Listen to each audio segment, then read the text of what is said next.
what's up, guys? This is Ricky V, and you're listening to episode number 50 of the Elite Fitness podcast.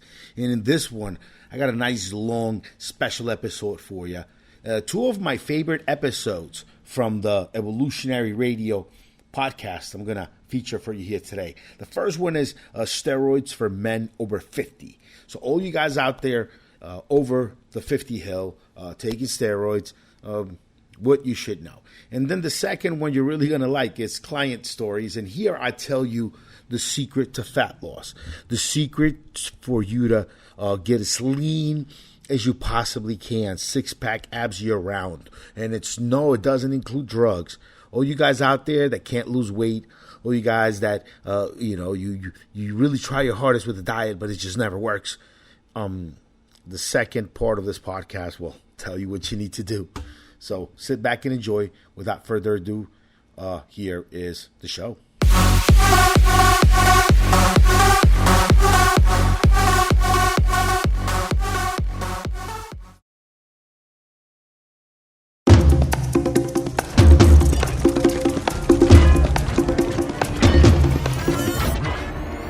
Evolutionary Radio podcast coming your way, guys. This is number 321. We have another Q&A episode coming your way. Steve Smee here.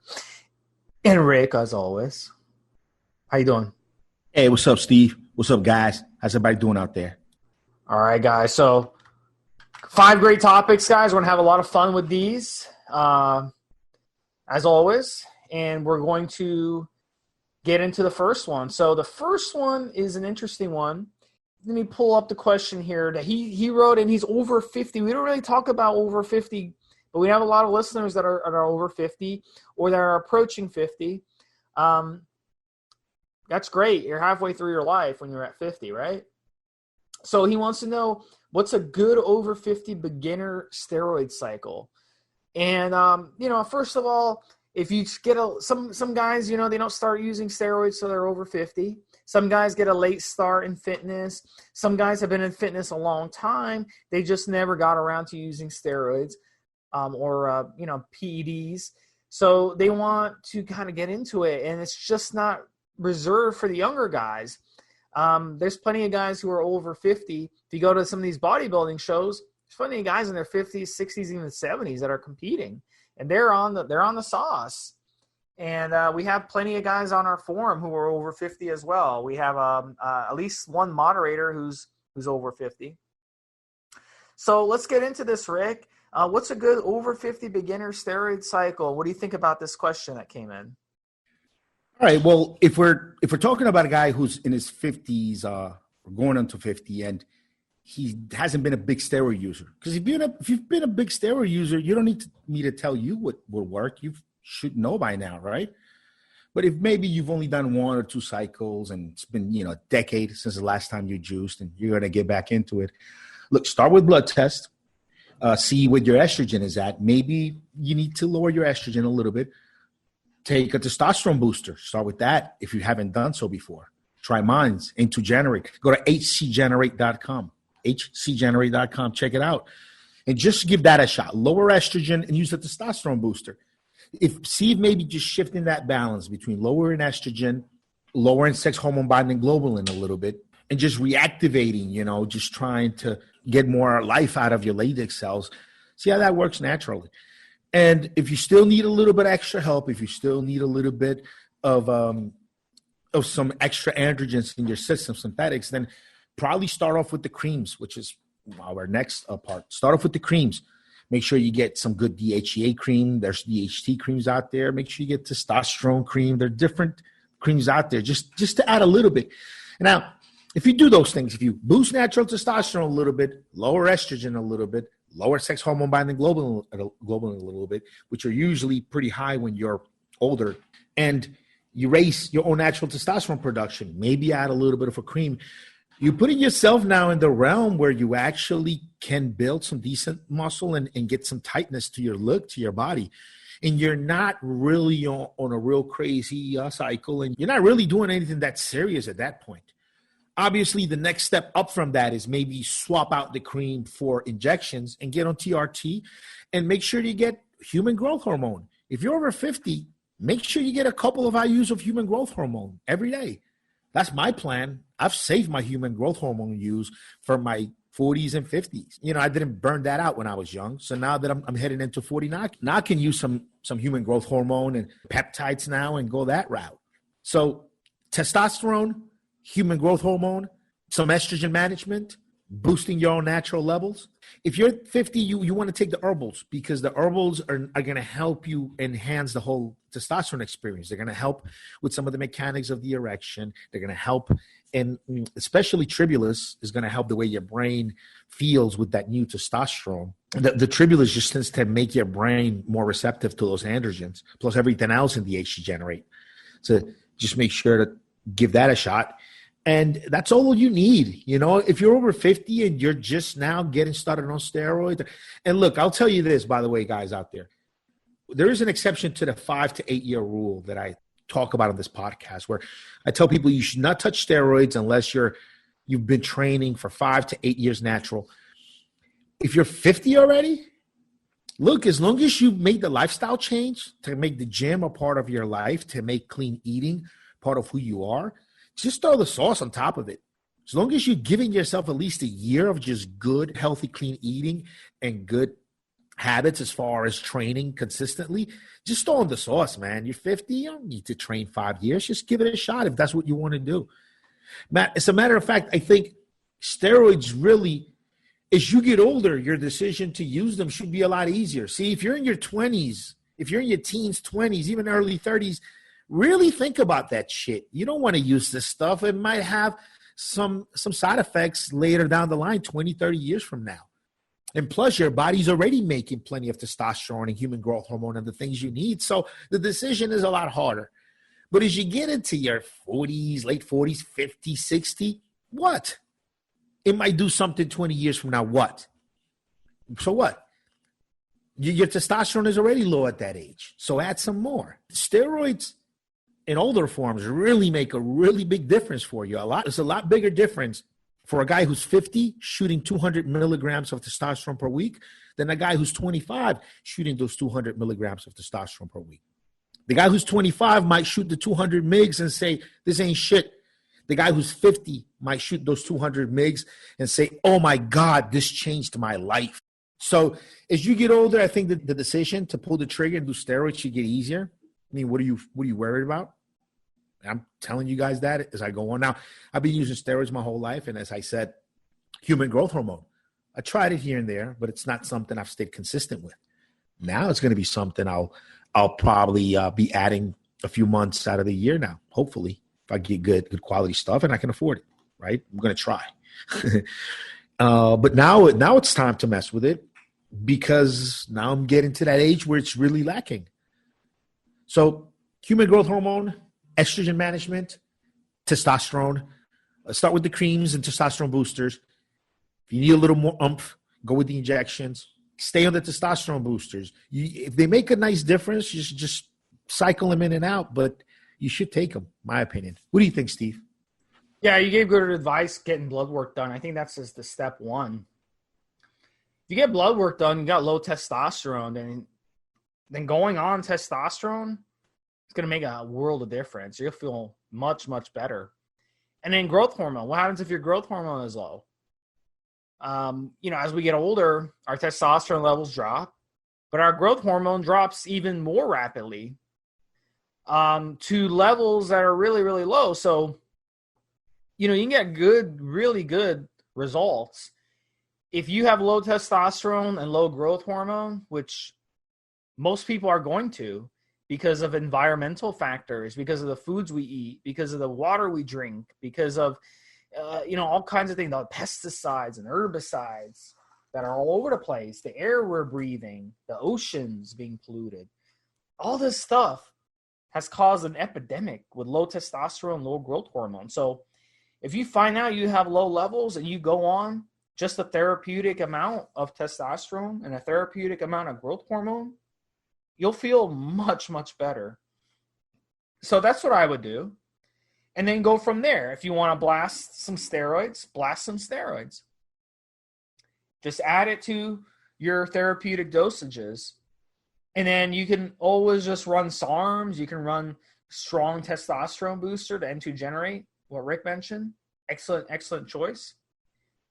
And that can make all the world of difference. It can really give you an extra boost in the gym, extra boost in the bedroom, extra boost with your career, and you'll feel a lot better. So, I mean, sky's the limit, guys.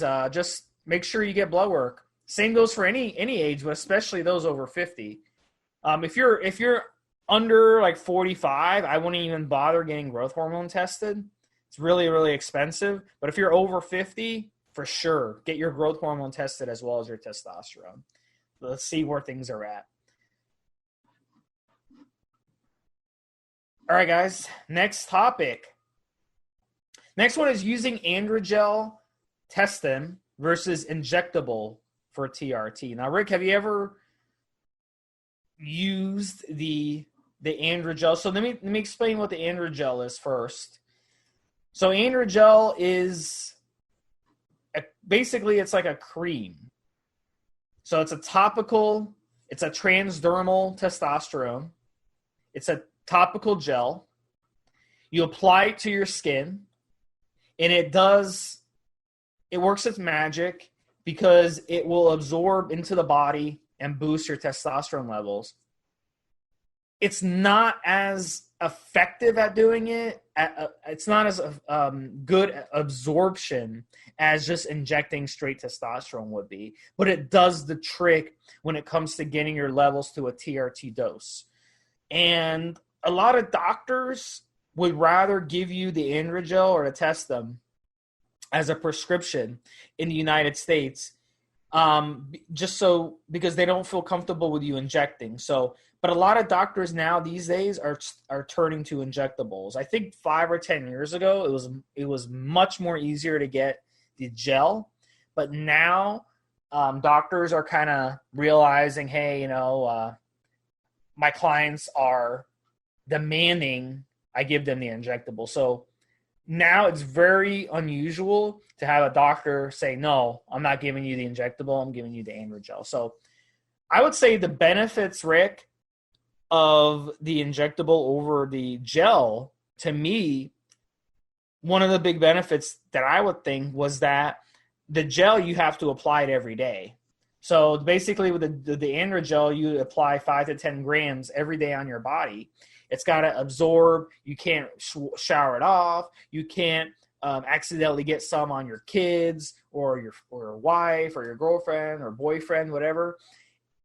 And that could be an issue versus just injecting once a week and being done. It takes 5 minutes to inject. You're good to go. The androgel, you got to make sure you take a shower, dry your skin. It's got to be a good, clean skin. It's got to absorb all this stuff. So to me, the injectable is a hell of a lot easier than the gel. But on the flip side, some people just don't want needles around the house if they have kids. I mean, Rick, you've got kids running around all the time where you are, so I'm sure you don't want your kid picking up a needle or something. He sees daddy injecting himself. So what's your opinion on this? Does that make sense? Androgel works great. Injections also work much better, obviously, than the gels. Topical delivery, transdermal delivery of medications, ingredients is very effective, extremely effective. For years, I've been using Yahimbi topically to burn fat. There were a lot of really good topical anti-estrogens. Formistane, it's a great anti-estrogen. Works a lot like Masteron would as far as lowering estrogen. You could apply it topically. Arimistane, there were some arimistane versions in the market, probably still are, in a cream. It was an aromatase inhibitor. So delivering testosterone, delivering different hormones via the skin, it's been done for a while. Now, there are some limits as to how much you can actually deliver through the skin. You can load up a needle with a gram of steroids. Literally, you can put a gram of steroids in a needle, 4 cc's at 250 milligrams a cc. Shoot that, and you just got a gram of hormones into your body. Now, in order to deliver a gram transdermally, it's going to be a lot tougher, and you won't be able to do it in just a 24-hour span. You won't be able to do it right away. You need consistency. You need to maybe apply it a couple times a day. Some compounds that you deliver through the skin need conversion via enzymes on certain parts of the skin. That's why certain products you'll get indications to use them on certain parts of your body, because you have different concentrations of different enzymes in different parts of your body. So once you apply and those enzymes have been kind of, I guess you could say, used up, there's a cycle between when they get cycled in and out. So then you won't be able to deliver a gram of anabolic steroids through your skin just like that, like you could with injectables. So in that regard, it depends how much you need and what you need. If you only need just a little boost, get a little more muscle tone, drop a little bit body fat, get your dick hard in the morning. If you just need a little bit, androgen will get you there. Older guy in your 50s, like just the last question we just handled, it'll get you there. You're fine. Little testosterone booster, I keep saying, manage estrogen. Put a little your hand flame on your nipples. You're going to have a nice look. You're fine. If you want more than that, if you want to put on 20 pounds of muscle, then I guess if you apply the androgel every single day and you ate right and you trained right, over years you'll keep gaining mass, because it'll just keep your androgen levels over what your body could produce naturally, but it'll take a while longer. If you really want to like crunch in and gain 20, 30 pounds in 2-3 months, the way most guys want to do, right? Most guys listening to this, then yeah, you're going to have to inject, because it is just a more efficient way to just get a lot more steroids into your body than you ever could through the skin. So if you need a lot more than that, if you need bigger dosing inside of your body, then yeah, you really do need to be injecting. You know, that is, I guess, the answer. You know, if you're just trying to enhance your life the way you feel, little androgen, little your hip flame around the fatty section, you look tight, feel good, dick is hard, getting a little muscle tone, make some progress in the gym when you do go. Even if you're in your 50s, great. If you want to put on more mass, if you want to put on faster pounds, androgen won't get you there. You can't deliver enough. Go with injectables. Good deal? All right, Steve. What else you got? All right, guys. Next topic. Let's get into the next topic. How to stay motivated to lift right now. This is a really good one. We've discussed this on prior podcasts a couple times, but circumstances have changed since we last talked about it. Huh, Rick?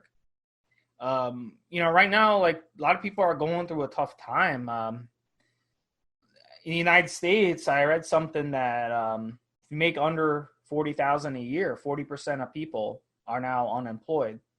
So it's hard to, I always view the gym as something that, things are good in your life. You have, you want to better yourself.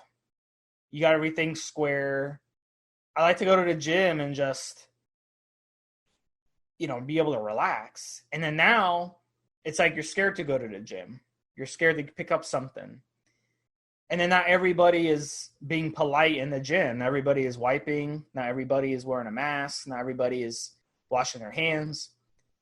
So how do you get motivated? Gyms are opening up all over the place. My gym actually just opened today, believe it or not, Rick. My gym opened today. And I'm not motivated to go, man. So, I'm more motivated just to stay home and work out. Why should I go back to the gym? And the thing is, the gym environment is something that's really, really wonderful. The gym environment gives you that push. You got hot chicks, you got beefed up guys, and everybody's pushing each other, So what are some ideas to help you get motivated? What are you doing right now to stay motivated, right? Steve, it is unfair for me to even answer this question, because I'm in the fitness industry. I do this podcast, right? We have 2 episodes a week. Now I'm doing the EliteFitness podcast. Do that once a week. I run a supplement company. I'm always posting on Facebook. By the way, guys, if you're not following me on Facebook, then you're missing out, because I'm going to post all of the podcast episodes there, updates. I'm always posting content. Go to rickyvrock.com. That's RICKY V is in Victory, ROCK.com. And you can follow me and check out some of the other content. So it's really unfair for me to answer that because it's my life. It's my lifestyle, staying in shape, keeping my stomach tight, keeping my body dry, experimenting on myself. I'm doing a Anavar run right now because I'm going to write a little pamphlet for guys on Anavar only cycles. So I'm logging my progress. And then by the time I'm done with this little Anavar only run that I'm going to do, I'll be able to offer some nice content to people. So my personal situation through all this, staying in shape, getting to the gym, and I'm not even going to the gym. I got my weights at home, obviously, right? But just getting my training done, making sure that I don't slip up on my diet. This is just what I need to do for work, for what I do. And hopefully maybe I can inspire other people. Hopefully if you come out, follow me on Facebook, check out the other content, stay with this podcast, maybe you'll stay focused on the goal. Maybe you'll stay focused on keeping your body strong, keeping your mind strong. I don't know. I think I can't answer it because I'm already motivated. This is what I do every day. And for you guys out there listening, just keep watching, listen to this, keep working out at home. If you don't feel good about the cooties at the gym, just work out at home, but keep training. Go for a run, keep training. Don't stop training. Don't stop exercising your body. It's fine if you don't want to go to the gym. That's okay. It's not okay if you don't want to train. It's not okay if you don't want to push yourself. It's not okay if you don't want to push yourself to exhaustion. Get some endorphins moving through your system. That's not okay. That's not all right. So yeah, I mean, look, if you don't want to go to the gym, don't fucking go. Lift some weights at home, do some calisthenics, just keep training. Keep training, and that's it. What do you think, Steve? I think some ways that you can get motivated is by buying some new shoes. How about that one? Buy some new workout apparel. That can get you motivated. How about some music? Music is very motivational. That's why they put music in movies, especially in if you watch like action movies or movies where guys are working out. Remember the Rocky movies? They always have the little workout montage, and they have the motivational music, stuff like that. I'll give you some meathead talk for getting motivated. This is what you do. You get yourself a little book, a little journal. You don't need to buy a new one, just whatever you got laying around. Take a picture of today. Start writing the date, measurements, weights, everything.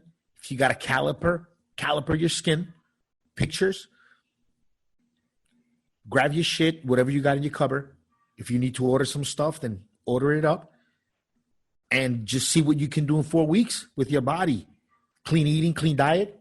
See what you can get. See how far things can get you. Give that a shot. That'll get you motivated. Track your progress. Put together a good program and track your progress all the way and see how that does for you. That's a good way to get motivated. See what supplements you got. Get some stuff. Put a program together. Pictures. Take pictures. Take pictures every day. That'll get you motivated. I think if you track, if you take pictures, if you got a program, if you got supplements you want to take, got this Anavar cycle, adding your hand flame, taking Entuslin, obviously taking Entugar with it, added HG Generate ES is a testosterone booster for it. With my little 50 milligrams of Anavar per day, we'll do a little 4-week run. We'll see how many points I can dial back on my body fat, and if I can put on some extra mass at the same time, just give that a shot. That motivates me. Getting all my shit together, getting all my products together, getting all my gear together, running it, logging it, talking about it with my friends, coming back on a podcast and discussing it with you and the guys on the forums. You saw the pictures. I posted the pictures of the stuff on the forums, on Facebook too. That gets you motivated. Just put a program together and do it. Run it. That'll get you off your ass real fast. If you come on the forum and start a thread or like a log and just track your progress, put up pictures, say what you're doing, that will kind of keep you motivated because now everyone else is going to be pushing you on the forum. It's kind of like peer pressure. So that really works. And it's a good way for you to kind of have a diary without having to actually write stuff down like in a book. You can actually come on the computer and type out a diary every day and kind of keep the progress up. So I think that's a really good idea. And then, one of the things you could do if you're single, and I've done this many times, being single is a great opportunity to better yourself without, having to worry about performing, about entertaining a person every night, or spending time on the phone with them, or spending time texting back and forth, because that's what people love doing now. So if you're single, be like, look, I'm not going to date for 4 weeks or 8 weeks or 10 weeks or 12 weeks, whatever. And just be like, look, I'm going to make my body the best body possible. I'm going to get my body so good that I'm going to be confident when I do go on a date that that girl is going to be more attracted to me, because she's going to sense that I'm confident and I have a lot of self-esteem, but I'm not cocky, because being cocky is not sexy at all. Being cocky actually is low self-esteem. But when you're a confident person, you don't got to show yourself off. You don't got to try to impress people. You don't got to put up a bunch of pictures of you with abs and stuff on dating websites. No. You can just put a picture of yourself wearing regular clothes, and a girl's going to look at it and she's like, wow, this guy looks confident. He dresses sharp. He has a nice body. She'll know you have a nice body just the way you're dressed. You don't have to show it off. Pictures with animals. I read on an article a little while ago and it seems that women pictures of guys with pets on their profile. Just so you know, if you guys do the dating site thing, which I don't really partake in, but many of you out there know do. Yeah, that's a good one. Yeah. So I'm pretty sure if you don't like animals, you're not gonna get very far with people these days. I mean, you won't get far with me, at least. All right, guys. So the next one is best kitchen appliances that you recommend. So this is a good one. We actually had a guy on the forum. He was a salesman. He actually travels all over the Midwest and travels by car. He's a salesman. And I actually suggested to him, because he was complaining he can't find, healthy options, because, restaurants on the road, it's all gut food, which it is. So I actually suggested that he can take some appliances with him, just put them in his car. There's a couple good ones that I recommend. Number one, crock pot. Crock pots are very, very good. The crock pot, all you need is some broth. You can make the broth on your own, or you can buy the broth in the store. I get like the organic broth. It's got nothing bad in it. Very, very good quality, high quality. You don't want to get the cheap broth. Put the broth in the crock pot. Set it on like medium for the day. Throw in some meat, whatever meat you want to get, and then just let it slow cook all day, and go do your thing, go to work, go to the gym, do whatever you got to do. And that thing will just slow cook all day. And then in the evening, you can add some rice to it. You can add vegetables. I like to add rice, vegetables, and then like whatever meats I'm using, maybe some chicken and honey. I like to add honey as well. Honey is a secret ingredient. If you ever try it, you'll know that you can remember that I recommended it. And oh my God, it's amazing.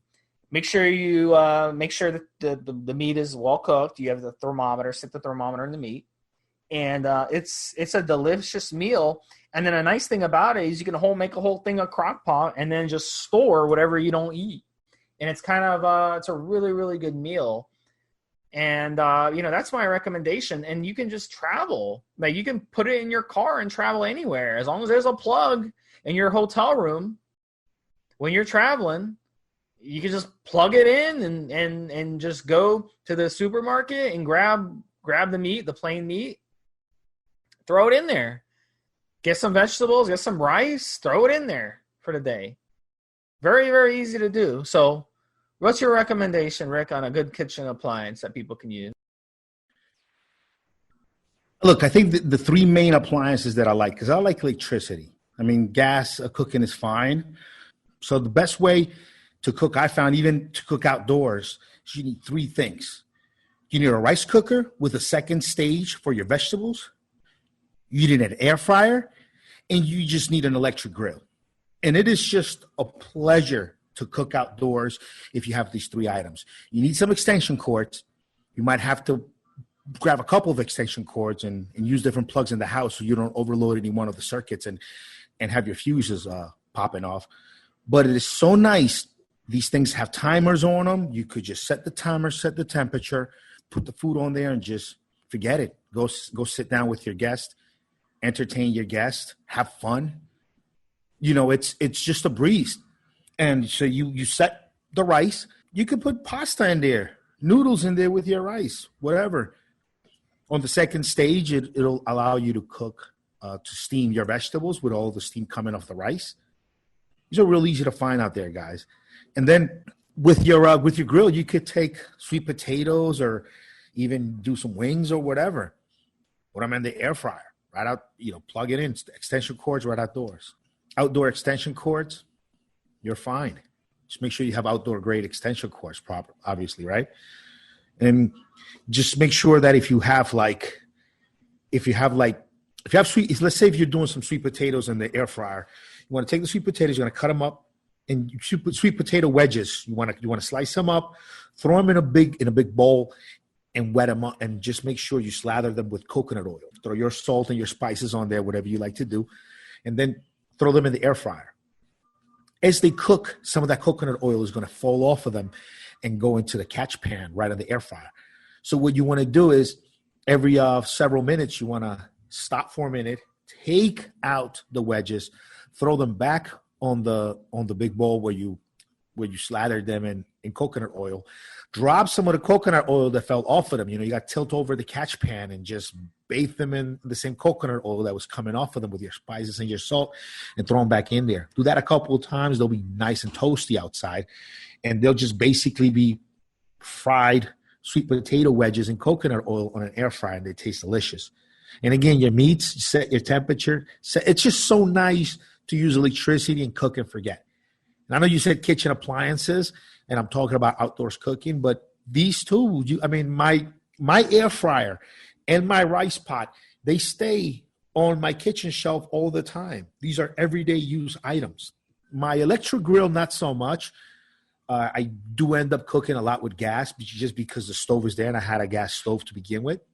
Even when I do outdoors, I don't like doing gas outdoors. It's just electricity. Just so much nicer. Set it, forget it. When you have an electric pan and you're cooking meats and stuff on it, you don't have this issue with grease flaring up and charring your meat. You can control your temperatures. And if you have a well-designed a flat iron where you're cooking all your meats, it'll drain all the juices out into a safe place. You don't have open fires. I mean, it's really, really, it's just a really nice, pleasant, convenient way to cook indoors, outdoors. Just air fryer, electric rice cooker.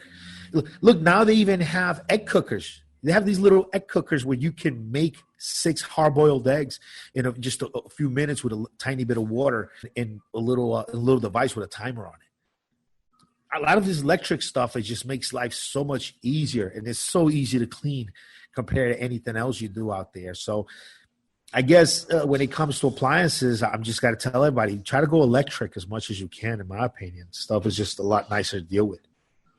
And this is for a few people, right? It's a good solution if you have a small gathering. If you have a large gathering, obviously you might want to fire up the grill and just have that gas just pouring out heat on a lot of meat and a lot of stuff you're doing.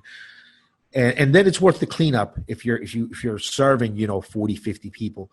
But if you have a small gathering, less than 10 folks, I'm telling you, these 3 appliances will take good care of you, and you won't have a lot of cleanup afterwards. All right, guys. So the last topic of the day is how to prevent bodybuilding and your bodybuilding goals, your bodybuilding careers from getting in the way of your marriage or your relationships. And this is actually something that, hits home for me because I used to compete back in the day. I competed in powerlifting and I competed in endurance. And when I was at my peak in endurance, as an endurance athlete, I was in a relationship with a very nice girl, and the running did affect us. It did affect us because, I'd go running, do some 6-mile runs in the evening, and it kind of drove a wedge with us, and it was really a weird situation because I felt like she wasn't supporting me, as much as she should in my goals. And it was hard, in that situation. I think she felt like I wasn't giving her enough attention. And I think it was one of the reasons our relationship got doomed, So I think it's a definitely a valid question. And I can see in bodybuilding it even being a worse situation, because in bodybuilding you have to so focus on it if you want to succeed in it. You have to so focus on one thing, and you kind of have to put your family and your relationship on the back burner. There's a lot of that goes into bodybuilding and when it comes to competitions. So, I can definitely see this as a valid question. And let's say the person you're with just doesn't understand fitness. They don't understand how fitness is important to you. They don't understand how the hobby, the life. So maybe they have a problem with you spending, an hour and a half, commuting and spending time at the gym and then commuting back home. Maybe they have a problem with that. So it hasn't been a big problem for me in the past, but I could see how it could affect people, and it's been a problem, once or twice for me. So I'm bringing in Rick here. Do you think that that's been an issue? You're pretty conservative guy though, because you usually date women who are, not as career oriented and who don't mind you, monetizing fitness and putting in a lot of time in fitness and stuff, right? I'm very independent. I've always been. So I kind of do the things that I know I need to do and kind of expect things to just harmonize with whomever's in my life. If it becomes just too much of a friction point, then it's just not worth it. We're not aligned. It took me years and years to learn that. When it comes to actually having bodybuilding dreams, when you're a bodybuilder, you have to take your meals with you everywhere. You have to make sure to prioritize your eating schedule, your training schedule, your drug taking schedule, your supplement schedule. That has to take priority over everything. And like Kai Green said on a video I saw a few days ago, and the better you get, the less room for mistakes that you have. The more muscle you build, now this part I'm saying, the more muscle you build, the more you refine your physique, the easier it is to slip away from you if you just let up. The more muscle you hold on you, just the more progress you've made closer to just the perfect body that you're looking for, the easier some of that more recent progress will slip away from you if you let up. So you'll find most bodybuilders have a significant other that supports their lifestyle that doesn't feel threatened. You see, the fact that you have to focus so much on the way you look and how you eat and the drugs you take and you're sleeping and everything, where you can't be on call for certain things, where vacations are not just any regular vacation because you still have to get your protein in. And you end up having to find significant others that understand it to the point where they don't feel threatened by it the way most people would. So you have to, it's a hard lifestyle being a bodybuilder, just that consistency. It's the hardest part of being a professional bodybuilder, besides the fact that you have to have the genetics to tolerate the drugs over decades and also have the muscle structure, but just the consistency. And it's not consistency where you can let up a day or two per month and be okay. No, that's too much. Letting up 2 days per month, it's 24 days in a year. That's almost a whole month of progress that you're not getting. No, you have to be consistent to the hour with every meal, with every hour of sleep. You have to be consistent. And so this is what's in your heart, this is what you want to do, and your significant other, it's not in tune with that. If they can't be by your side and understand that this is extremely important to you, and you live a different lifestyle, if they can't be there for you, not be threatened by it, you're going to have to either give up the lifestyle or give them up. But both are probably not going to be able to survive in the same space. What do you think, Steve? I take a different perspective on this. What about the situation like I don't drink at all, and I'll tell you, it really listen, women our age, I know women my age, a lot of them, they like to drink, especially like wine. They love to go to wine tasting. They have wine memberships. They like to go to Whole Foods and go on the wine aisle and grab a nice thing of wine and champagne and cheese and stuff like that.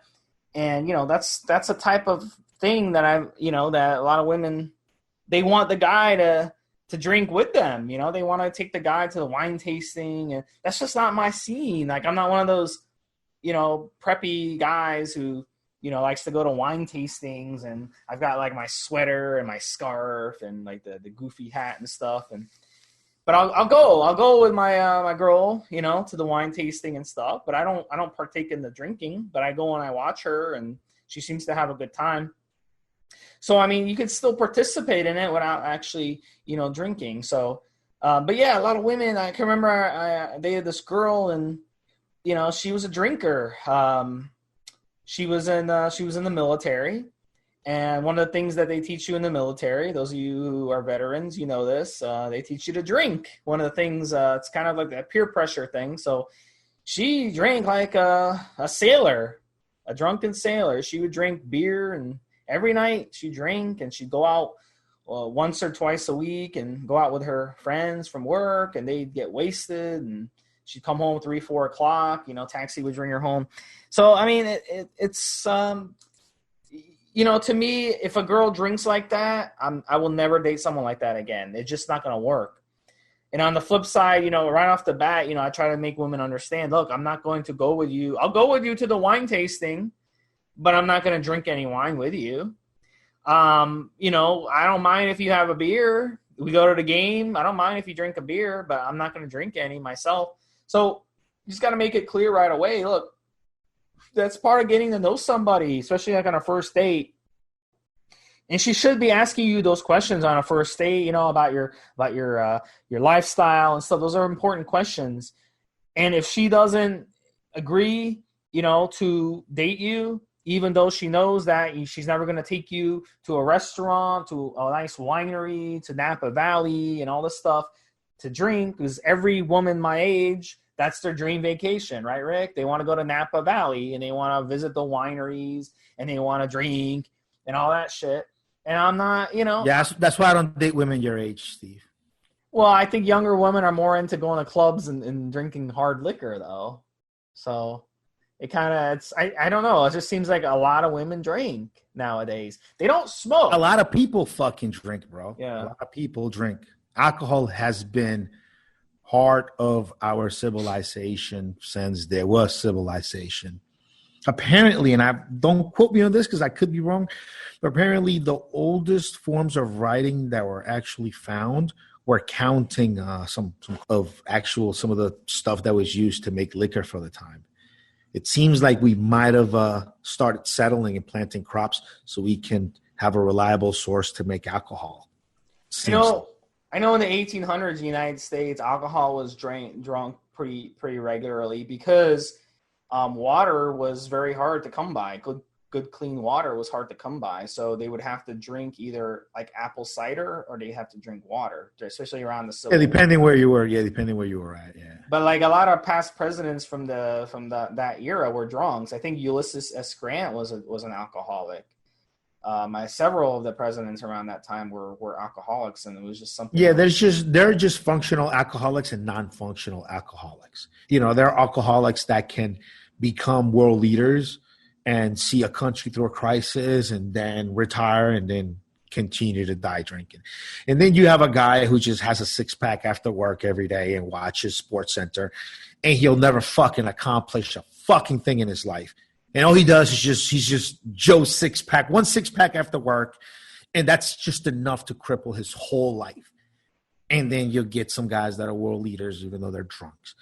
And it's just what it is. It's some people, like every drug, some people can handle certain drugs, some people can't.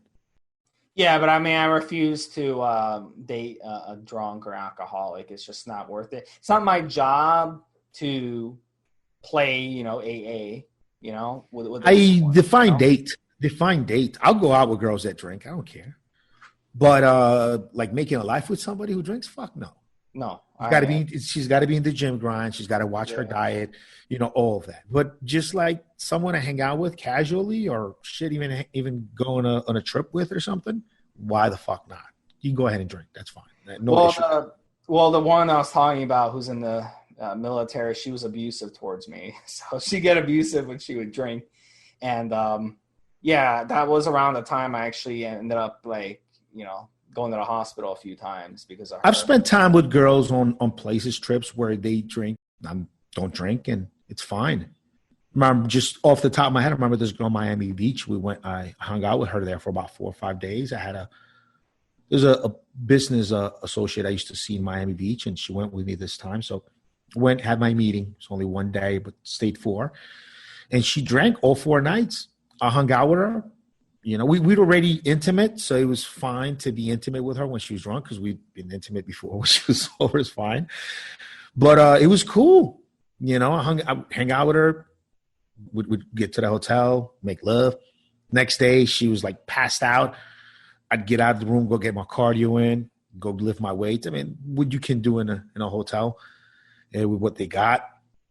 And then, by the time I was like already almost halfway done through my day, some emails answered and everything. She was just rolling out of bed, feeling nasty. It's great because I felt like I had almost half of the day to myself. You know what I mean? It was cool. I just didn't sleep a lot. Only slept 4 hours, but as long as you're not intoxicated, sleeping 4 hours is fine. You just get up, go get your training done, get some work done, get shit done, and before they're rolling out of bed. I don't mind it at all. Obviously, I'm not going to make a life with this person, but just to have just a pretty sweet thing to have him in bed while you're here on a business meeting / just quick weekend getaway, why the fuck not? And listen, and it's pretty fun actually. If you're like me, just a happy person, you go to a club where people are gathering and they're all drunk. It's kind of cool. It's like you're invisible. It's like you got superpowers. You're like walking in between people, listening over conversations, watching people do weird stuff. It's something else. It's cool. So I guess that all depends on the context of, they say there's how does that old saying go, Steve? That cliche. There is the right girl and the right now girl, right? So it depends how serious you're taking things and how involved this person is going to be in their lifestyle, whether them being a social drinker or just a fucking alcoholic, if that really matters, One of the red flags, I once went out with this girl. We met up for lunch. It was like 12 o'clock, and she was drinking like hard liquor already. Like it was like 12 o'clock. So that was like a red flag that this person they need. Red flag is in what? It's in like, okay, I'm probably not going to take her to meet my mother. Or red flag is in like, oh shit, I better get some condoms because she's going to want to fuck today. Like red flag is in what? No, I mean red flag is we're dealing with like an alcoholic here. She's got to be drinking hard liquor at 12 o'clock noon. Yeah, I mean, again, just imagine what she's going to be drinking at 7. Yeah, I wouldn't want her waiting for junior after school. Definitely, yeah, probably not. Yeah, probably wouldn't want her waiting for junior after school. No, not driving junior home. You mean? Nah, no. But would I mind her laying next to me tonight? Not a big deal. It's fine. It's not an issue. Why? Why not? You know what I mean? It's fine. I mean, it depends. Again, it depends the context of things, right? Well, my morality makes me reject. Get the fuck out of here. Womenizing. You're a woman. If you got a map of the world and you got like tacks and you stuck a tack on every city that you hooked up with a girl, Miami Beach, talk about Miami Beach, the Bronx, Vegas, California, Colombia, Argentina, Venezuela. What other countries? Fucking That's China. all the plugs that I know. Just say that. Just say that's all. We'd run out of tax if we had to do that. We're actually going to do that in the next podcast. I'm not. Just cut it out, man. You're gonna make people at home think that you're serious. Come on, man. Cut it out. All right, guys. Listen, Evolutionary Org, guys, keep the questions coming. We hope we answer your question. I don't even remember what the question was on this, but I don't know. We ended up talking about something totally different. Yeah. Went down that rabbit hole. We appreciate you guys listening, guys. That's the fun part about this podcast. We just we improv it. So we have another episode next week coming. We have another compound episode. We have another Q&A. So check it out. All right, guys. Steve, Smee, and Rick, have a good one. Have a good one, Steve. Have a good one, guys.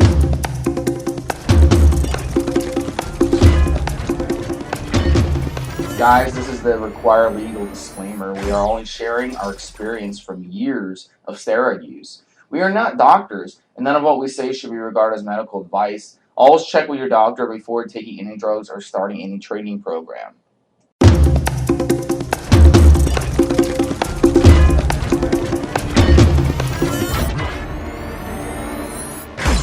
Evolutionary Podcast coming your way. This is number 354. Steve, Smee here, and Rick. Hey, what's up, Steve? What's up, guys? How's everybody doing out there? All right, so Rick, we have 354. Tell us a little bit about it. So, guys, we're going to do a 2-part podcast all about YouTube comments on social, and some of the comments and questions on the forums, all about the show. Also, we're going to include some stories, client stories. Me and Steve were talking about some of the funny things, guys, that we consult and come up with. So we're just going to tell some stories. Obviously, no names given to protect the innocent and maybe protect the guilty, too. And we're just going to go over it with you guys. 2-part episode. It's going to be this and the next one, all about your comments, your questions, everything that has to pertaining to dealing with you guys. All right. So let's get started, Rick. What do you tell us about the story you had recently? So I was just telling Steve before the podcast started. A very common theme that I come across that it just happens a lot. I get a lot of guys, especially from social, that ask me, like this very last client that I've been helping out. We spoke about less than a month ago today. I'd say a little bit over 20 days, less than 30 days ago. And he came to me with a bunch of very intricate questions about using Turinabol instead of Winstrol, or Winstrol instead of Turinabol, or using maybe adding clenbuterol to his regimen, even though he's heard us on the podcast say it's no good for you, because he's just really frustrated that he's unable to lose weight. He's unable to lose body fat. Now, I've seen these pictures, and I can tell you guys, and I told him right away, I said, dude, your problem is diet. Fuck all these steroids. Forget about all this chemistry. Your problem is your diet. I'm looking at your pictures right now. And here's one that is very common that pretty much everybody that's having trouble losing weight will say to me. He goes, oh, no, I have a great diet. And matter of fact, I don't even eat that much. I don't know why I'm so overweight. And what I always tell, I already have a preset speech that I tell everybody that I come across that claims that they have trouble losing weight, that they can't get their body looking tight, but they just don't eat that much. I eat very little, like a bird. And I tell them this. I said, look, since the first single cell organisms were here on Earth, up until today, the whole world has been a struggle for gaining calories and nutrition. All of these different animals, different body setups are all to just make you really efficient at gaining calories and gaining energy. You're not going to sit here today and tell me now that you are somehow this really weird special creature that's fucking overweight and you don't eat that much. That you're basically at some sort of caloric deficit or very little calories and you look fat. That's just not going to happen. As a matter of fact, a joke I make is, if you better not tell anybody then, Because if the government finds out, the men in black are going to come get you and dissect you to figure out how we can make soldiers that we don't have to ship a shit ton of food to. An army marches on his stomach. It's one of the problems with displacing an army anywhere is once you move an army, you've got to feed it. So you're not going to sit here and tell me that you're somehow this watery, this fat, and you don't eat that much. The men in black could come get your ass to get dissected. It would be a breakthrough. It would just be an incredible evolutionary step for us to somehow have creatures that walk around fucking overweight, big ass motherfucker like you, and you eat like a little bird, as you say. I said, what you need to do is you need to start journaling everything that goes in your mouth. Count everything, even the fucking toothpaste. If you swing by the refrigerator and you just grab a sip of water, take a note of it on your phone. At the end of the day, you look back at those notes and you're going to notice you're eating a lot more than you think you are. You're putting in a lot more calories in your body than you will admit to yourself that you are. And I come across as a lot. It's one of the very top themes that I have to break down with some clients and some people that just consult me, because I do help a lot of people for free. I don't charge everybody. There are a lot of guys that buy my supplements, that buy my products. And from an order, everybody that talks to me about one of their orders, I always ask them about their cycle, their training program. And this particular guy really stood out to me because he was just so frustrated when we spoke, the way he looked and how much steroids he's doing. And he's on TRT and he's getting underground stuff. And he just big, bulky guy. He just can't get the water off his tits. He's a watery tit guy. And so from the talk, I convinced him that his problem was diet. We made a little bit of a breakthrough in the conversation because he did admit that he'll tend to binge eat at night some nights. And I said, binge eating at night, that's enough. You do that 3-4 times a week. That's enough to keep you looking fat. So how about this? Start documenting everything you eat. And then we'll really know. We'll get down to what the truth is of how many calories you're taking. I said, but I gave him a really good idea. I said, here's the best way a guy like you, hardworking guy like you, can get really motivated really fast to get in shape, to really lower their calories, be a little bit hungry every day. I said, set up a date a couple months from now where you want to take some badass pictures, maybe with your family, maybe on your own, somewhere. But set this time up, set the time apart. And then you run a whole program all the way up until then. And it'll keep you motivated. It'll also give you an end date. When you give yourself a finish date for doing something like a big diet like this, it really helps out. Because if you think about failing on your diet, if you think about messing up your diet, you'll remember that there is an end date to this punishment, to this pain of being hungry. And you'll be motivated to stick with it. Well, a guy wrote me yesterday. He thanked me. He said he's lost 10 pounds. 10 fucking pounds he's lost. And this is really within the last month. Not even a month went by. This guy reported he's lost 10 pounds already. Just from getting his diet figured out. I do try to convince everyone that talks to me that they should look into and maybe give time-restricted feeding, eating in a small 4 to 6 hour window, fasting, give that a shot. It helps kill the hunger. I tell guys, look, I don't care what coaches or what fitness coaching marketing you've read before talking to me. You're not going to get lean and get a six-pack unless you're a little bit hungry all day, every day, for several days, maybe several weeks, maybe a couple of months. You're going to have to just walk around and never be fully satiated. You'll have to make sure that you never eat until your stomach even hurts a little bit. You eat until you're satiated and then you stop.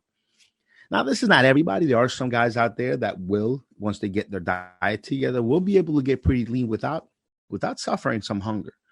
But for the most part, for most of you guys out there, you're going to have to suffer some hunger in order to get lean. Holy shit. Holy shit. So all these coaches were lying to me, huh? Yes, they were. All these coaches were lying to you. All of these guys on social, on Facebook, offering you programs and diet programs and all this stuff saying you're not going to suffer any hunger. They're fucking lying. Most of you guys, 8 out of 10 of you out there, my opinion, my source, me, 8 out of 10 of you guys out there that are overweight, that you can't see all of your abs, you're going to need to be hungry, a little bit hungry. You're going to go from being hungry to being a little bit satiated, to being hungry to be satiated, never full, for days and days and days and weeks and weeks and weeks to even get there. That's just a client consultation, client story that I wanted to toss out there because I think it's really important. A lot of guys are still lying to themselves, thinking that they just don't eat that much. I can't get lean. The men in black will come down in helicopters and snatch your ass up and take you to dissect you and study you. If you are that creature after millions of years of evolution, that creature that can move around, walk around, live a normal life on very tiny little caloric, like on a caloric deficit, and you're not losing weight, you're not net weight loss every day. Okay, guys, you're bullshitting yourself. You're fucking lying to yourself about how much you're really eating. So any of you guys out there now listening to the podcast that want to contact me and ask me about cutting steroids and mixing compounds and what supplements should I take with my Winstrol to lose weight, I'm going to make you take a nice deep look at your diet. I'm going to look at your pictures first, by the way. Then I'm going to make you take a really deep, really intimate look at your diet and make you realize that you're taking in a lot more calories than you think you are or that you like to accept you are. You're eating a lot more than you're letting on. Many of you guys get confused because you'll eat very little for a few days and then you'll fucking binge eat really nasty one night, couple of nights. You just break. After feeling hungry for a couple of days, you just break. You break and you eat until not only are you satiated, you've just taken in too many calories. So this is probably a good way to start off this podcast set. So with a very common theme that I run across out there with guys that are having trouble losing weight. A lot of guys go on social and they see my pictures. They see I stay pretty darn tight year round. I don't do a ton of steroids. I don't. I've been off of steroids now for a little bit. I'm still looking tight. Why? Diet is number one, man. Diet is numero uno, baby. And all of you guys out there lying to yourselves, thinking that I don't eat that much. I'm so overweight. But I don't eat that much. Bullshit. I'm sorry, dude. Bullshit. All right? If you really don't eat that much and you're still fat, don't fucking tell anybody. Men in black will come dissect your ass. It's like that. There hasn't been a creature, an animal, a life form in existence that doesn't need to take in the appropriate amount of calories that it needs. There won't be a man out there or a person that's overweight and fat and is not taking in the calories to sustain him being overweight and fat. That's just what it is, guys. So kick off the show with that quick, the very quick story. After me and him having a very strong, stern, heart-to-heart talk about his diet, he got his shit together, lost 10 pounds already. So very, very common theme out there with guys. What about you, Steve? Have you seen a common theme with guys that come to ask you for steroid help and steroid advice, that they probably don't have some of the other things in order first before they think about steroids? Have you seen that as well? One of the things that, we see today's society, we see everybody on drugs, prescription drugs, 2, 3, 4, 5, 6, 7, 8 prescription drugs. So they'll come to me. I'll set them up with good training program, good diet, steroid cycle, and then they'll give me some feedback, and they'll be like, oh, by the way, I'm on this drug for depression. I'm on this drug because I can't get my dick up. I'm on this drug for cholesterol. I'm on this drug for blood pressure. I'm on this drug for anxiety. I'm on this drug for heartburn. I'm on this drug. It's like, oh my gosh. It's like, dude, like, you gotta get that fixed. You gotta get that fixed. All these drugs that you're taking, these drugs that you're putting in your body, they're made in the lab. They're processed. They all come with side effects, all of them. I don't care what anybody says.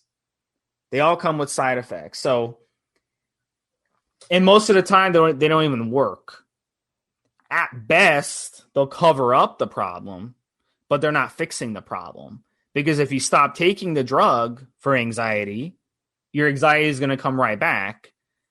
So what the hell is the point of taking the drug? So one of the things that I struggle with on the forums, and it's hard, it's very, very hard to work these forums, because even the people on these forums who are staff members and moderators and reps and stuff, they don't get that concept. They don't get the concept of fixing the root cause of the problem first. And then once you're balanced, then you can use steroids. A lot of people have problems. Addictions is another one. They might be addicted to alcohol or recreational drug use, and then they want to use steroids. Well, you're not going to get the most out of your steroid cycle if you're drinking alcohol. If you're binge drinking, if you're drinking a couple of beers every night, if you're drinking a couple glasses of wine every night, you're not going to get the most out of fitness. So, that's one of the things that I tell my clients. I'm like, look, because they're honest with me, and I'm honest to them, and I say straight up, look, if you're drinking alcohol, it's setting you back. If you're taking all these prescription drugs, it's setting you back. There's absolutely no reason to be on that stuff. So that's one of the mistakes that we're seeing a lot. I'm not really sure why that is, why people take so many different drugs. I don't really get that concept, because I don't take anything. I haven't taken a prescription drug, not even an Advil, in probably, 5-6 years. So I don't get it. I think people just trust, there's just so much marketing out there pushing these drugs. It's on TV, it's on the internet. Everyone wants a simple fix for everything. So that's probably why we see this happen. So, that's one of the big mistakes, Rick. How about you? Yeah, I notice everybody's on prescription drugs, especially in our age group. Once you get above 35, Steve, you're 38, right? 36. I'm 40 years old. And yeah, guys our age, they can't get their dick up. They've got cholesterol problems. They've got, head medications for your head. Look, I think if everybody out there did enough yoga and fasted, you get rid of most of your problems. Really. Most of your problems are going to really come from shitty eating habits. Even if you eat healthy, if you eat all fucking day, every day, you're just shooting insulin into your body day and night. Your body's meant to only eat for a few short spans a day, for a very short span of the day, one time maybe. Your body's meant to not take in calories for a day or two. Your body's kind of designed to do that, or your body's kind of evolved to do that, because when you're out in the wild, you didn't get to really eat 3 times a day every day. And our human form has been out about in the wild without refrigerators or stoves of supermarkets for way longer than we've had those. And it takes many, many, many generations for bodies to really evolve. So if you just practice that, time-restricted feeding, fasting on some days, you didn't overeat, you didn't eat a bunch of sugars, and then you did some yoga, you get rid of a lot of stuff. Also, some of your problems could be posture related. Pinching a nerve or two, not even all day, just momentarily when you shift. And that alone can mess up some of the communication, some between your brain and some organs, and make something not function properly, which could then cascade into something else. And then next thing you know, you're on a bunch of drugs. The doctor will give you anything before they suggest the real to the core lifestyle changes. I get a lot of guys that come to me and they are on all types of different drugs. and they want to throw steroids on top of it. And I'm very careful. I tell everyone, look, I don't like to give advice or tell people with these pre-existing conditions and taking, 3 different prescription drugs to then now throw steroids on top of it. How about we take care of that diabetes problem first, that cholesterol problem first? How about we look into your depression and anxiety first before you throw steroids on top of that? That's a very, very common theme I run across too, Steve. And it's just crazy to me that people will let doctors put them on all these drugs before they just make some core lifestyle changes to good dieting, to good living, to taking care of their bodies. I plan to stay prescription drug free for hopefully until the day I die. My body should not need a drug every day just to function normal. And if I ever run across an issue like that, where my body is needing some synthetic on a daily basis to maintain, I'm just going to fast my face off and let my body kind of adjust once I'm not dumping food into it and see what happens. I'll try to work everything out naturally before I get on these long-term drugs. That's just my personal opinion on it. Another big theme that I see out there, Steve, and I don't know if you've run across this or not. A lot of guys that come to me for help, that come to me and say, hey, I'm getting back. I used to be in great shape. I'm getting back. A lot of these dudes have relationship problems. I end up many times becoming a relationship coach on top of helping guys with their body, with their physique. It's just incredible how many guys out there get divorced, get separated from their wife. Their wife leaves them for another dude, which is a very common theme, by the way. You have no idea, bro. You have no idea how many guys I know that claim that they're friendly with their wife and their wife's new husband. Somehow they have a communication, and that they're just, I'm good, I'm over it. No, you're fucking not, dude. You're over here talking to me about doing these big cycles and getting ripped and getting looking as good as you did in college. You're just doing that to try to get her back, bro. And as soon as she doesn't respond to your new physique, you're just gonna quit. You're out here wasting everybody's fucking time. My time wasted, because you're not gonna be a lifer in this. You're only doing this because she left you. She got tired of other things. It wasn't your body. Other situations in the marriage made her go. Have you seen any of that, Steve? Any guys with emotional and woman issues jumping on steroids? Well, that goes back to what I was saying before. You got to fix yourself and maybe be balanced before you open up that can of worms. And even before you get into a relationship, you got to be balanced, because you go into a relationship unbalanced, you're putting a lot of pressure on the person that you're going with to balance yourself. And that's not fair to them. And I'm not just talking about financial situations. I've dated divorced women, and they've told me, early on dating, they're like straight up like, look, divorce, ruined me financially. And I'm not even really worried about that, because money comes and goes. But I'm more worried about the psychological damage of, the relationship, if there was abuse, if there was cheating, if there was, that sort of thing happening. So, you've got to really just find yourself before you subject another person to your problems. But, this kind of segues into my next thing that I deal a lot with. It's the whole, this guy looks good. He looks good. He's a pro bodybuilder, so I should just listen to him. Now, obviously, right off the bat, we all know there's marketing.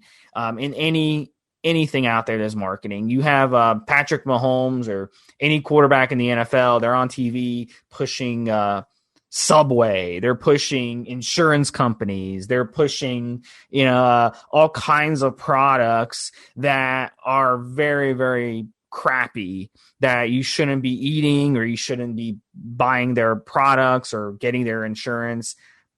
But, they're paid to promote them. We all know that, I would think. And the same thing happens in bodybuilding. Just because Jay Cutler or Ronnie Coleman, they're on Instagram, they post the picture of a supplement, they're being paid to promote that supplement. They're probably getting a little commission from it. They're getting paid up front, whatever. That doesn't mean you should go out and get that supplement. It doesn't mean that supplement made them the way they are. But, obviously most of the people who listen to this podcast are intelligent enough to already know that. But what I'm talking about more is that, wow, this guy is big, this guy is muscular, this guy's a pro bodybuilder. So if I just follow what he does with his diet, with his training, with the steroids he uses, using the insulin, using the HGH, I'm going to turn into him. Well, the misconception in bodybuilding, more than other sports, there's a difference as an NFL quarterback, Rick, being able to throw a ball 70 yards down the field, or a kicker that can kick the ball 60 yards through the uprights. Okay. Obviously 99.9% of people can't do such a feat. Okay. Baseball players, a pitcher can pitch a ball 100 miles an hour. Obviously a normal person can't. They're gifted athletes for that particular skill or sport. It's the same thing in bodybuilding. That's a misconception. I got a lot of clients come to me because they'll read about this guy who did this cycle and he looks a certain way. I don't know if you remember this, Rick, but years ago on EF, you should remember it. You were a sponsor of this, but there was a competition on EF to see who could have the best transformation. It was a transformation contest. Yes. Need to Build Muscle sponsored it. I remember. Yeah. So, you sponsored, you're one of the sponsors, but everybody was basically using, all the guys who did it were using Tren. They were using tons of steroids, Masteron, Winstrol, Anavar, all the cutting steroids. And really, after that transformation, there was probably, I don't know, at least 100 guys that got into the contest. But at the end of the day, there was only one guy who you could look at and be like, wow, this guy looks like he could step on stage and win a trophy. The other ones, look just like average guys. So even though everybody was using the same steroids, everyone was using the same supplements, everyone was using the same protocols, everyone was busting their ass. Granted, they improved, but some of them just look like average guys, So it's not that easy. It's the same concept. Wayne Gretzky, Rick, I'm sure you know who he is. He's the greatest hockey player of all time. He went and he coached Arizona Coyotes for, 4, 5, 6 years maybe. And they were consistently one of the worst teams in their conference. They never once made the playoffs.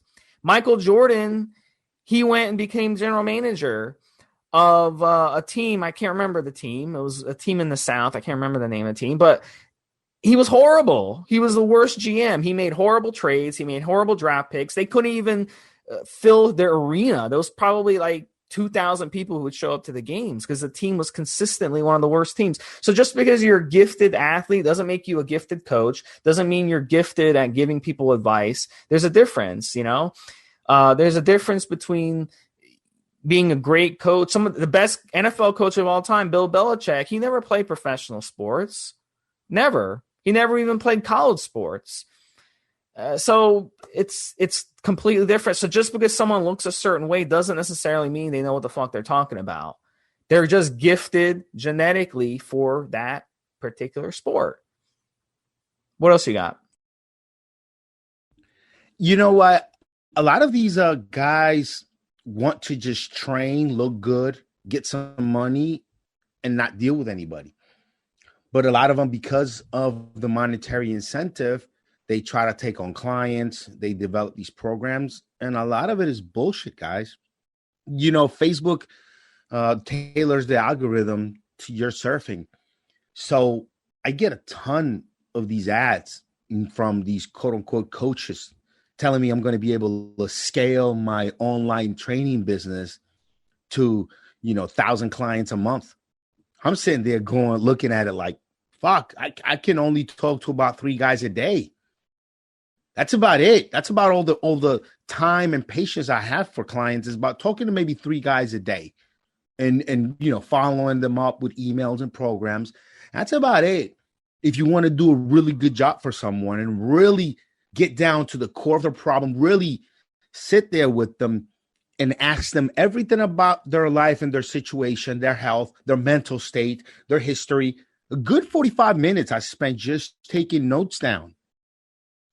And then we discuss how some of my suggestions can fit in their lifestyle. Sometimes I'll say, hey, so do this, do that. I'll be like, wait a minute. I can't do that. I forgot to tell you. I'm taking this medication also, so I can't do that. It just takes so long to really, really help someone, really live to them fully and do a good job for them, that when I see these online ads telling me I can scale my coaching business to 10,000 clients, I mean, just ridiculous numbers, something that would be undoable. I'd never be able to really talk to all these people, remember every conversation when we speak again, have a history. I just won't be able to do it. So a lot of these guys are just, they put a little program together. It's very cookie cutter. They put maybe 3 or 4 cookie cutter programs together. And when you sign up, you pay this money. You might have a very short initial consult. The guy will never fucking remember who you are again. You get this cookie cutter program. Look, guys, in order to take on clients, you got to really love this. I like picking up the phone, talking to a new guy, and hearing his story. Everybody's story is a little bit different, but they all center around some of the same themes. I like helping people figure things out about themselves and their lives that they hadn't figured out before. Like this guy. This guy came to me. He had a whole list of questions about cutting steroids and cutting program and cutting drugs and supplements. He said, look, cut all that shit out. Where the fuck is your diet? Because I'm looking at your pictures. You watery as fuck. What is up with your diet? Oh, Rick, I don't even eat that much. I eat very little. Bullshit, dude. Men in black are coming to get you. Be quiet. Don't tell anybody. Now what's really going on? Oh, Rick, I do tend to binge eat at night. Ding, ding, ding, ding, ding. That's it. And then I get a message less than a month later. Bro, I lost 10 pounds. Steve, this fucking guy who said he couldn't lose weight, who said he got good diet and he just needed better drugs, he lost 10 pounds on just some diet suggestions. That to me is fucking incredible. That makes my whole day. I love it. I love helping people out. I mean, it's just, there's a bit of curiosity always when you talk to a new person about what makes them tick, what's really going on in their lives. And I just don't see anybody being able to serve this many people as some of these ads on the algorithm show me when I'm on social, to scale my online business to $1 million. They don't. There was a guy, I think his name was Zimmerman. He made like $1 million in a year. And what he would do, he hired this girl to work with him. And the girl was the one who would email back with everybody. And he was just she would copy paste the same diet, like you said. Wouldn't even be 3 different ones. It would be the same one to everybody, the same workout. There was a girl too. There was a girl that did the same thing too. There was another girl that got in trouble over it on Instagram. But he paid her $50,000 to do that, and he pocketed the rest of $1 million. To me, that's fraud. I mean, that's fraud. But the thing is, I think with something like that, you'd have to get in touch with everybody and do like a class action lawsuit, and you'd have to get a lawyer who is willing to, come in to that and maybe get like a percentage, like 10%, 20% of how much you get back. So that would, and then at the end of the day, he could just basically not pay out, and there's really nothing you can do. I mean, so it's a tough situation. Yeah. But if you're going to pay someone, this is why I don't do these copy pasty thing. Obviously, first of all, it's immoral. I have morals, but number 2, I don't feel like I'm helping the person. So I prefer to do either phone or Skype consultations. This way I'm talking to you one-on-one, and we can go over everything, and I can lead you in the right direction. I'll do email consultations as well. And in email consultations, you have the floor, not me. You have the floor. You tell me any questions you have, and I answer them.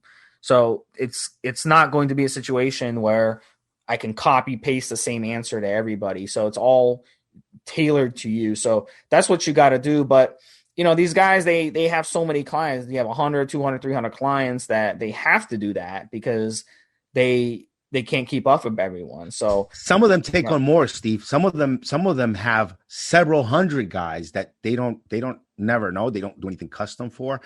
Look, I have it in my brain to keep up with maybe just over 100 people in a certain month. A guy will call me, and as soon as I start to remember who he is, I'll remember everything he's told me. I'll remember that time in high school that he was in the hospital over this or that. I'll remember why his wife left them, and I'll remember what drugs she's been doing. Once I remember who the guy is, I'll remember his whole story, everything he's ever told me. And I can keep that in my brain back there, a couple hundred people or more. I've had guys that come back after a year or two, and I remember everything that him and I talked about. I would not be able to do that with thousands of clients per month like these guys are claiming. It's just impossible. And when it comes to storylines and remember everything someone told me about their life, I'm pretty damn good at that. It's almost a gift. With not a ton of notes, just looking over some very basic notes, I'm able to remember and get caught up right away on the string of everything that's happened in your life. Because I can't give you advice for you unless I know about your history. But these guys that are out there, they're just marketing tools. They're not really out to help people. Some of them, the clients are a burden, are the way to monetize, and so they have to deal with them. Guy like me, I don't charge everybody that I help, man. If you buy some of my supplements, you're gonna have my cell phone number in your descriptor and your credit card, and you're going to say, "All right, I'll call Rick right now." That's the number that comes up on your credit card statement, a personal line that I carry around everywhere. And I'm not going to charge you money to talk to me. I'm happy to hear you out. I'm happy to know what's going on with your life. And I actually enjoy that. And so because I enjoy it, I like to do it right, give everybody the attention. You can only do that with a limited amount of people. And so what ends up happening is some of these guys maybe have great genetics, great looking dudes, and people truly want to work with them, want to hover around them, want to talk to them. And it's just a necessary evil for them to monetize, to have to deal with all these people, normal people that they probably think they're too good for. One of the things, we have time for maybe one more per person, but one of the other things that I get a lot is a lot of misinformation that's out there. You guys have to remember, on social media, anybody can start an account, build, and buy followers, and then start putting out a lot of controversial stuff and, bring in a lot of the wrong people and adding them and all that stuff and build up a big following. And when you have a big following, people want to follow you. I mean, if you look at someone on YouTube, for example, and you look at how many followers they have, and they only have like 1,500 followers, you're like, he's probably not worth following. But then if you look at it and he's got 100,000 or 200,000 followers, you're like, damn, maybe I should follow him too. So that's the misconception too. Anybody can make an account. Anyone can build a following list. Doesn't mean they know what they're talking about. That's one of the misconceptions that even smart people fall for, Rick. And we have to kind of be aware of that. There's no filtering on social media. That's the problem. Anybody can post anything. They can say that pig urine grows muscle by 25%. Okay, I mean, they could post a fake study showing anything and then get you to drink pig urine. I mean, there's just no... Which is very anabolic, by the way. Yeah. There's no filtration on these sites. Like, it's not the way it used to. I'll use sports as another analogy. I know, Rick, you don't like sports, but I'll use sports as an analogy. Remember back in the day when we watched sports growing up as kids? You young guys don't know what I'm talking about, but to get the score of the game, you'd have to wait till the next day to read the newspaper to find out the score of the game if you didn't watch it. We didn't have DVRs. We didn't have anything like that. So I couldn't DVR the game and then the next day watch it. I couldn't pull it up on my smartphone and follow the game live on my smartphone. That was unheard of. So, and then if you wanted to hear about the news happening with your team, you'd have to read the newspaper, or maybe once a week there would be a 30-minute show on ESPN that you could watch. Now there's freaking 24 hours sports channels. There's 24 hours. There's tons of websites that talk about this stuff.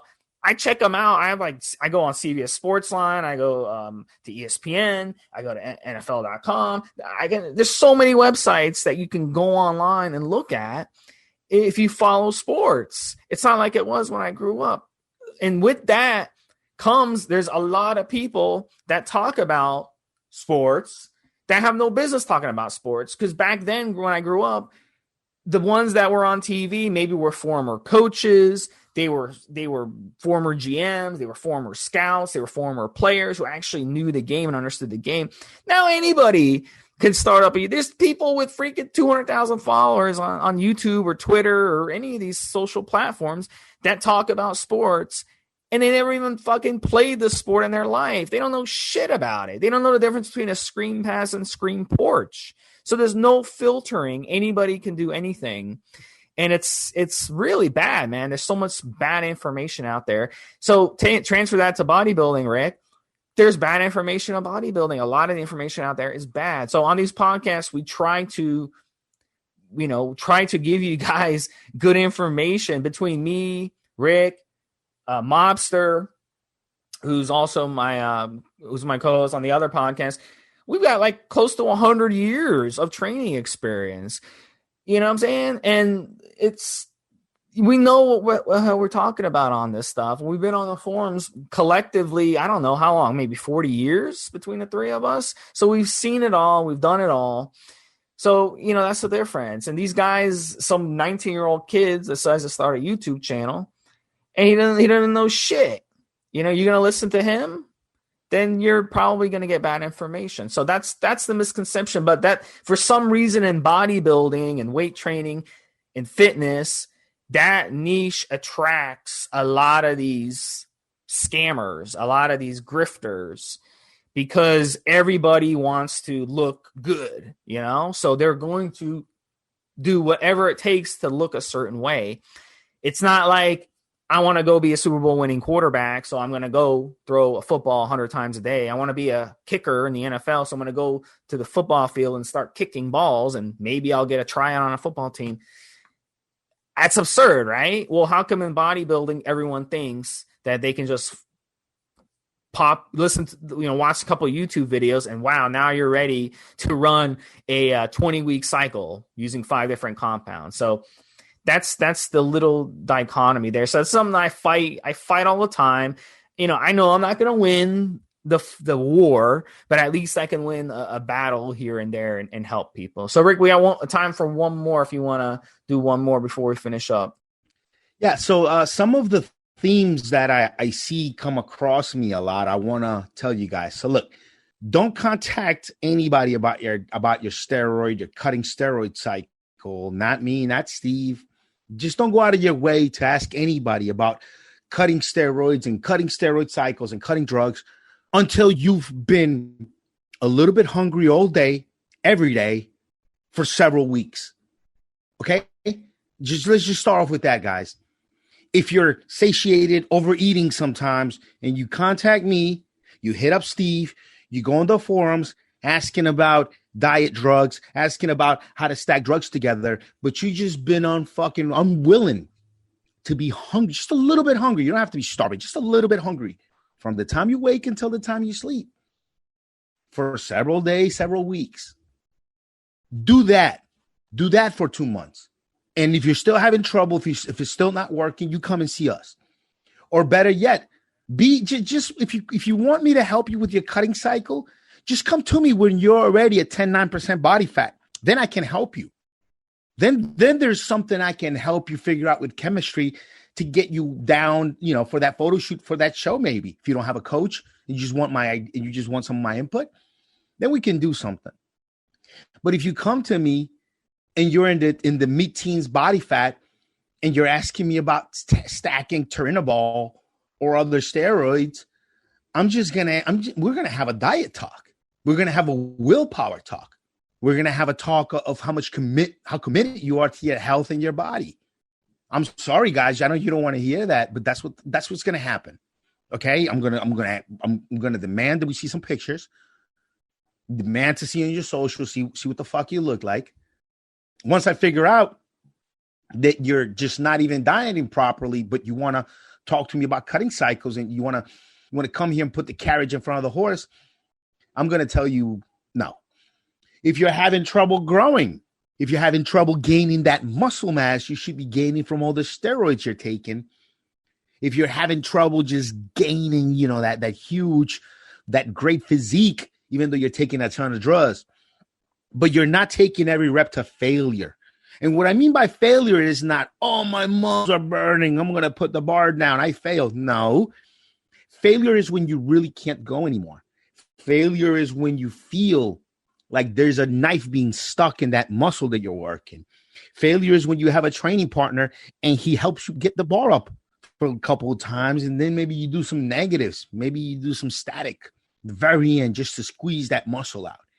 If you're not doing that and you come to me to ask me about your bulking steroids and gaining mass and all this stuff, we're gonna have a serious talk about your training and your mindset when you lift the bar, because that's a real problem. That's where a lot of your real problems lie. So those two things, guys, you don't come to me to ask me all this stuff, and you're not even doing the right things to begin with, because I'm going to just bring you back to reality. I'm not out here to sell you a bunch of stuff. I just want to help people get to where they need to be. And I know in the process, I'll be able to make a living for myself doing it. That's it. I don't need to directly go for the closing, directly go for the conversion to sale. I don't. I just want to put information out, share with people everything that I've lived throughout my lifetime, do something very positive and help people's lives with all this knowledge that I have in my head. And at some point along the way, I know that I'll make a living out of it. And I do. But you guys need to understand that when you come to me, especially you go to Steve too, and you start and you lead with steroid questions, but you're in the teens of body fat, 20% body fat. I've had 20% body fat motherfuckers come to me and tell me they need to take Winstrong. I mean, you know how that conversation went. So that's a couple of things. Also with your girl problems, guys out there. Almost every dude I run into has girl problems. I end up being, a 50% fitness coach, 50% relationship coach sometimes, because I realize a lot of your motivation and a lot of your drive for making big lifestyle changes, for doing all of this, it's got something to do with some girl that broke your heart or some girl that you want to get with. And you're really and you're just complicating all these things because you don't know how to deal with females. So one of the things you want to do, guys, is just stop over pursuing all these women. Stop chasing all these women around. Work on yourself. Work on your goals, on your progress. Be busy. Be a busy motherfucker with all of your projects, with all the books you're reading, with the good stuff, with listening to our podcast. Be a busy motherfucker. Be a desirable guy. Don't over pursue these women. Don't over chase these women. Okay. And if they drift away, if they go away, don't go in there and start chasing them and apologizing for things you think that you did wrong. Don't put these women on a pedestal. A lot of guys do that. A lot of guys that were maybe players in their 20s and had as many women as they wanted. Once they turn around their 30s and they decide, they just get it in their head, it's time to settle down. It's time to settle down. You'll grab anything. There were really good women that you ran across that you just kind of left because you weren't ready. But now that you're ready, you're going to take this thought that you just met and you're going to glorify. You think she's going to be your wife. Even though you blew a bunch of really good opportunities with good women, good high quality women that were worth it because you weren't ready yet to settle down. And now you're going to sit here and try to make a lot out of not much. You're going to sit here and try to make something big out of nothing. And you need to understand, guys out there, all of you guys out there, Stop over pursuing these women. And also don't build them up in your head. Don't pump them up in your head. Don't sell them to yourself. I've run across a lot of successful dudes, good sales guys too, some of them, who sell themselves on the idea that this woman is worth pursuing. Look, if you're on the phone with me and you're already taking steroids and you're worried about getting this girl, getting her back, all this stuff, you're already fucked up. Okay? Because taking steroids, having a good body and a good lifestyle should be your lifestyle, and everything else that comes with it is something else. But if you're making lifestyle changes over something a female is doing or stop doing, you're not going to sustain it. It's not going to be sustainable. You've got to do all this stuff for yourself because you like it, because you love it. So that's it, man. That's all I have for you guys on this particular podcast, Steve. Anything else? No, we're going to have a part 2. This was more of a serious episode, guys, but the next one's going to be more fun. We're going to read some hate mail. We really don't get much hate mail compared to other guys, but we still get some. And we're going to read some other comments as well. So it's going to be more of a fun show. And we're going to talk about some of the funny things that we hear back from you guys and some of your concerns.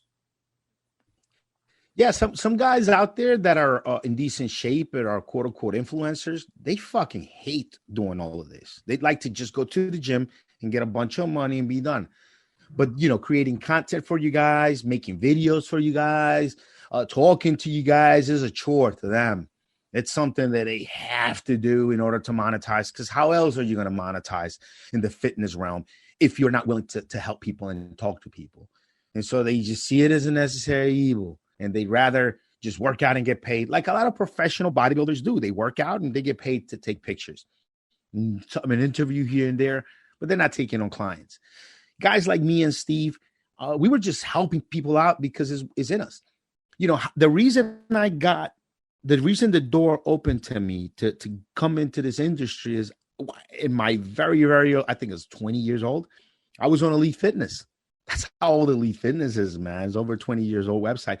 I was on EliteFitness on my free time, helping guys out, commenting, putting up content, stuff that I've read from Dan Duchesne in Muscle Media 2000, Bill Phillips stuff. I would at that point just kind of regurgitate, parrot back a little bit with my own ideas on things. And the owner at the time, the owner of the website, seen my level of writing and how I was very helpful. He said, he checked my IP in the back of the website. And he said, this kid's in New York. And he insisted that I come in for an interview because he wanted to give me a job as director of sales for his supplement company, Mass Quantities. I just liked sharing information, helping people. And I just organically just kind of fell into place here. And I love doing this podcast. I love helping people out. It makes me feel like I'm fucking doing something in my life when I can help a guy figure something out in his life, in his diet, in his health that maybe nobody else was able to figure out. And that's actually one of the hate mails that we're going to read on next one. It's someone who's upset that we're talking about this stuff. And that's wrong. Look at Tesla. I don't know what just popped in my head. Tesla, they do electric cars. How do you think Tesla got so successful? The company Tesla got so successful. It's from learning and networking and learning from prior car companies that have tried to get into that industry of electric cars and not been successful. They learned the mistakes. They learned the right things, the wrong things, and they learned from that. And now they've been able to be a successful company because of that. It's the same thing what we do. If we're not talking about this stuff, if we're not networking, if not sharing information, we're never going to advance in this industry. We'll just be stuck. Can you imagine if Arnold was around today with all the information we know? He was the smartest guy in the 70s in the industry. He was the smartest guy out there. But can you imagine today if he knew what we know today when it comes to everything? I mean, my gosh, he would be absolutely sick. So I mean, we got to keep networking. We got to keep discussing this stuff. That's why the forums are so important. Come on, evolutionary.org. Hit me up, Steve SMI. I'll answer any of your questions on the forums, and we'll help you out. And logs are very good. Logs are the best thing, especially with the pandemic. Coming out of the pandemic, trying to get back in shape. If you start up a log, that's the best thing you can do because you can keep honest with yourself and we can push you to get better. So I strongly encourage starting a log. All right, Rick, anything else?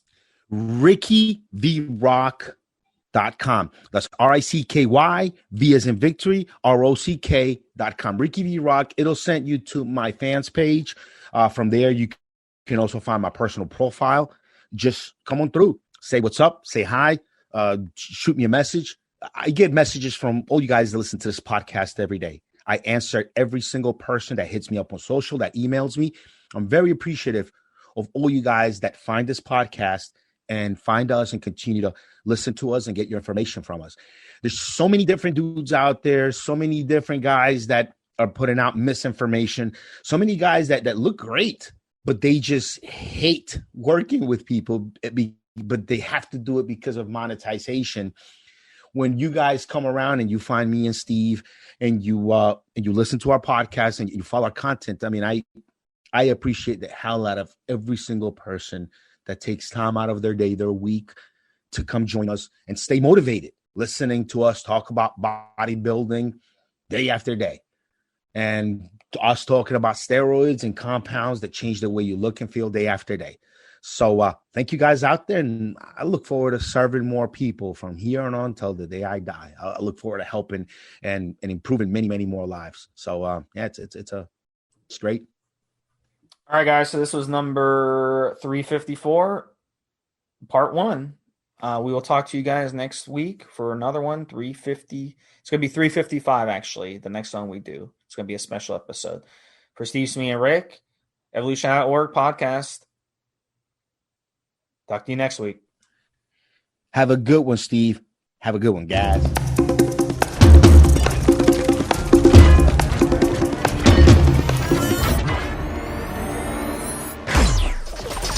Guys, this is the required legal disclaimer. We are only sharing our experience from years of steroid use. We are not doctors, and none of what we say should be regarded as medical advice. Always check with your doctor before taking any drugs or starting any training program.